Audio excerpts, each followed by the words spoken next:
દયાળુ આજે 3 ભક્તોના આશીર્વાદ એને આપી અને રાજી કરવાના છે. ત્યારે આપણે થાળ જમો અને પછી ભક્તોને રાજી કરજો. પહેલાં તમે થાળ જમી લો નિરાંતે. બસ હા, સરસ મજાનું. દયાળુ વાત એવી છે, સાંભળ્યું છે એ પ્રમાણે કે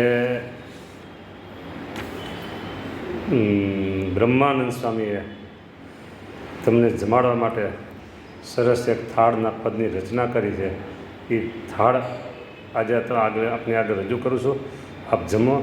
થાળમાં જે વાનગી હોય એ બધી વાનગી આપ આરોગજો અને એ થાળમાં બ્રહ્માનંદ સ્વામી લખી એ વાનગી અને આપને આગળ રૂબરૂ જે થાળ ધીરો છે એમાં એ વાનગી આરોગજો, બધી વાનગી આરોગજો. સરસ બ્રહ્માનંદ સ્વામી સરસ મજાનો થાળ બનાવ્યો છે પ્રભુ આપને જમવા માટે.